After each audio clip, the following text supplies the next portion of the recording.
घर का भेदी लंका ढाए। एक घने जंगल के बीचों बीच बहुत सुंदर नदी बहती थी। उस नदी के एक छोर पर हंसों का राज्य था और दूसरे छोर पर मोरों का। हंसों के राजा का नाम हिरण्यगर्भ और मोरों के राजा का नाम चित्रवर्ण था। दोनों राजाओं में चिरकाल से बड़ा मनमुटाव था, या यूं कहें कि जितना अप्रसन्नता हिरण्यगर्भ को चित्रवर्ण के उस पार करने से थी, उतनी ही अप्रसन्नता चित्र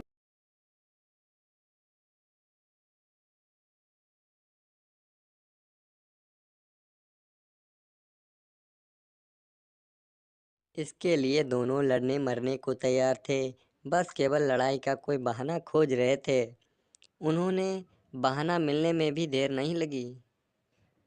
हुआ यूं कि एक दिन हिरण्यगर्भ का मंत्री बगुला नदी को तैरते तैरते पानी की धार में बहकर उस पार जा लगा। फिर क्या, चित्तवर्ण के सिपाही और पहरेदारों ने उसको घेर लिया। तो बगुले ने बड़ी मिन्नत करके कहा, कृपया जाने दो मुझे, इस बार क्षमा कर दो। मैं यहाँ जानबूझकर नहीं आया हूँ, बल्कि नदी के बेग से बहकर इस किनारे आ लगा हूँ। अब मेरी जान बख्श दी जाए और मुझे अपने राज्य में लौट जाने दिया जाए। तभी एक युवा सिपाही ने घुड़क कर कहा, चलता है कि नहीं? सीधी तरह से मेरे राजा के पास चल, नहीं तो लात मार मार कर तेरी कमर तोड़ दूंगा।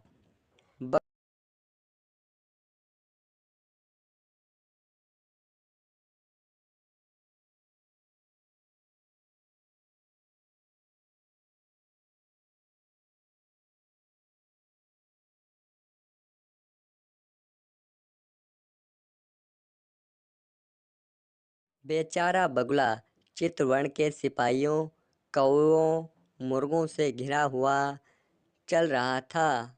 सहसा उसके मन में विचार आया, अद्भुत अवसर आया हाथ, सूझी मुझे अनोखी बात। राह में जो भी आए स्थान, करता जाऊं मैं पहचान। कहीं लड़ाई यदि छिड़ जाए, सेना सेना से टकराए, तब आए यह काम हमारे, देखूं सारे कूल किनारे। यह सोचकर बगुला एक एक स्थान, एक एक वृक्ष और एक एक तालाब को ध्यान से देखता गया। जब वह राजा के सामने खड़ा हुआ तो सब भय दूर हो चुका था और उसने सब कुछ सोच लिया था कि वह किस ढंग से और कौन सी बात करेगा। चितवर्ण बड़े घमंड से उससे पूछा, बगुले तुम कहाँ से आए हो?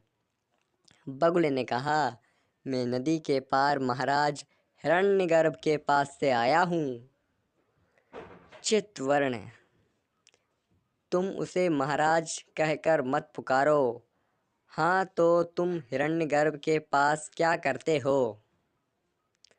बगुला बोला, मैं अपने महाराज का मंत्री हूँ। चितवर्ण ने कहा, फिर वही महाराज की रट लगाई तुमने। देखो, तुम्हें फिर स्मरण कराता।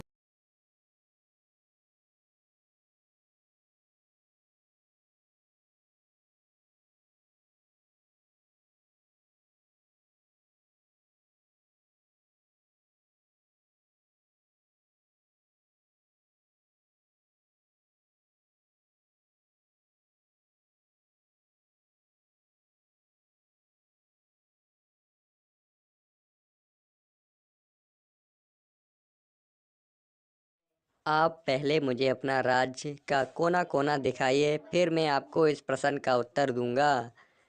बगुले की चालाकी चित्रवर्ण की समझ में न आई और उसने अपने सिपाहियों मुर्गे के साथ बगुला को सारा राज्य देखने की आज्ञा दे दी।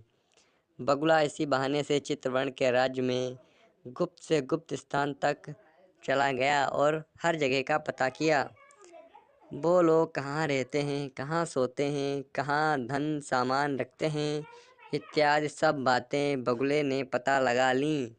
जब वह राज्य देखकर लौट आया तो चितवर्ण ने पूछा, क्यों रे बगुले, क्या तूने हमारा राज्य देख लिया है? बगुला बोला, हाँ देख लिया है। चितवर्ण ने फिर कहा, अब बताओ कि हमारा राज्य अच्छा है कि तुम्हारे राजा का। बगुला बोला, राज्य हमारा ही अच्छा है। यह तो है बस जंगल बीहड़। स्वर्ग सरी का राज्य हमारा, नरक का देश तुम्हारा। तो चितवर्ण ने कहा है, तेरा इतना साहस कि मेरे सामने ही तू मेरे राज्य की निंदा कर रहा है। बगुला बोला, इसमें निंदा और प्रशंसा की बात क्या। हमारा राज्य सुंदर है, इसीलिए मैंने सुंदर कह दिया। इसमें संदेह की कौन सी बात है। चित्रवर्ण गुस्से में बोला, इस बात का हमें निर्णय करना होगा कि दोनों राज्यों में कौन सा राज्य सुंदर है। तुम ही बताओ कि निर्णय कैसे लिया जाए। बगुला, मैंने तो आपको ठीक ही कहा कि हमारा राज्य सुंदर है। यदि आपको मुझ पर विश्वास ना हो तो स्वयं चलकर देख लीजिए। चितवर्ण क्रोध से, वाह रे बगुले, तू जवान सवाल कर क्यों नहीं बोलता। तू मुझे उस नीच हिरण्यगर्भ के पास ले जाना चाहता है। मैं तो उसे अपने पाँव की धूल भी नहीं समझता। बगुला बोला, हमारे महाराज तो मोती चुगने वाले हंस हैं।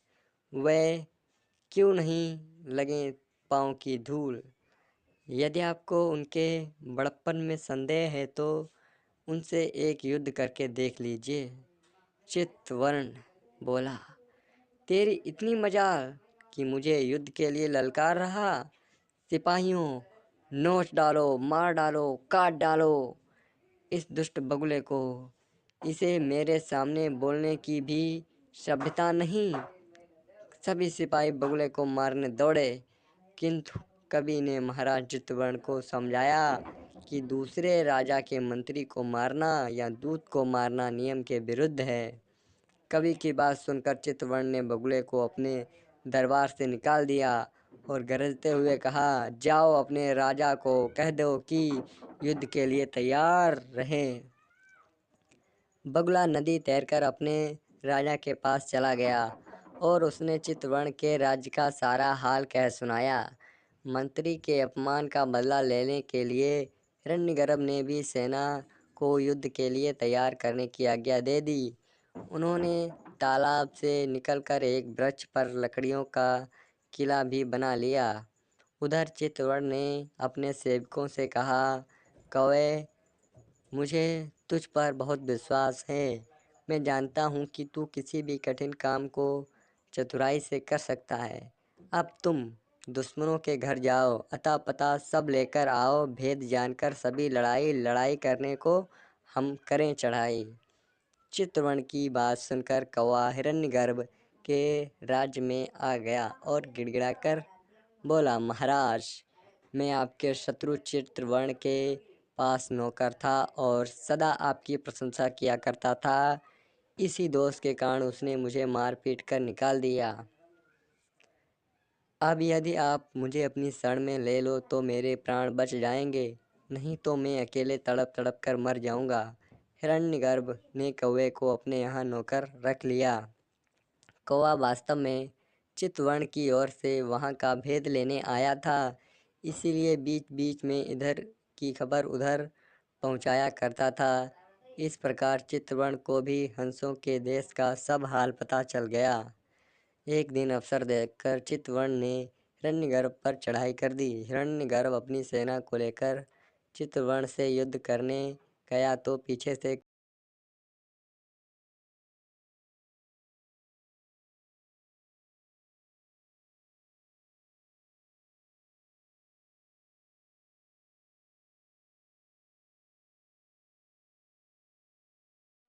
किंतु उधर से बरसात आरंभ हो चुकी थी।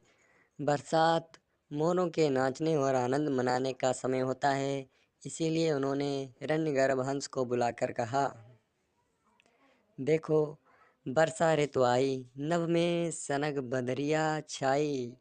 छोड़ छाड़ कर सभी लड़ाई, जाओ मिल के भाई भाई। इस प्रकार बरसात की ठंडी ठंडी